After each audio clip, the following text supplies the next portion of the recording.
কুল ইন্না সলাতি ওয়া নুসুকি ওয়া মাহইয়ায়া ওয়া মামাতি লিল্লাহি রাব্বিল আলামিন।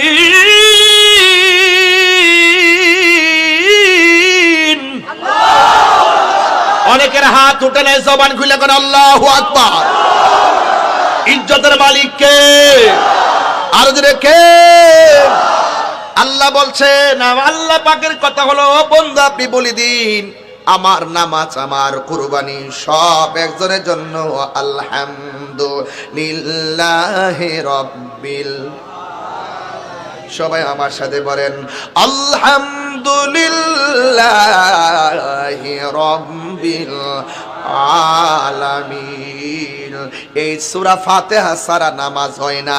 লা সলাতা ইল্লা বিফাতিহাতিল কিতাব, সূরা ফাতিহা ছাড়া নামাজ হয় না। সুন্নত পড়বা সূরা ফাতিহা লাগবেই। সুবহানাল্লাহ কোন কেন? নফল পড়লো সূরা ফাতিহা। ও বন্ধু, সূরা ফাতিহা ছাড়া নামাজ হয় না।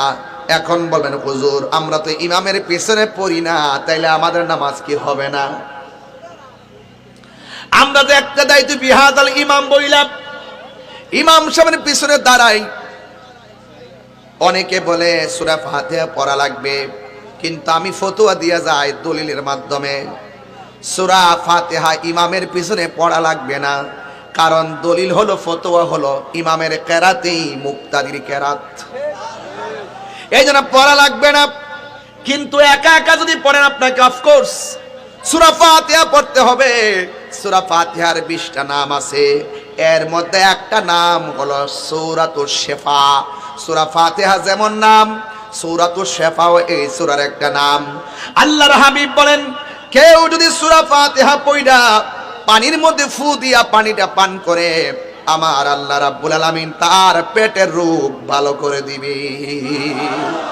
তাহলে সূরা ফাতিহার দাম কম না বেশি? এই জন্য আমার নবী বলেন হাসরের ময়দানে নামাজের হিসাব হবে। আমার নবী আপনার নবী বলেন আত-তুহুরু, না আমার নবী আপনার নবী বলেন যদি কেউ উযু করতে যায়, উযু করার সময় বিসমিল্লাহ বলে যদি উযুটা শুরু করে, উযুটা শেষ হওয়ার আগ পর্যন্ত বিসমিল্লাহর বদৌলতে, বিসমিল্লাহ বলতে কি টাকা লাগে? কথা কর না কেন? টাকা লাগে? তাহলে প্রত্যেক ভালো কাজের আগে কি পড়বেন? কেউ যদি উযু করার আগে বিসমিল্লাহ পড়া উযু শুরু করে, আমার নবী আপনার নবী বলেন উযু শেষ হওয়ার আগ পর্যন্ত ফেরেশতারা উযুকারীর জন্য আমার আল্লাহর কাছে গুনাহ মাপ চাইতে থাকে।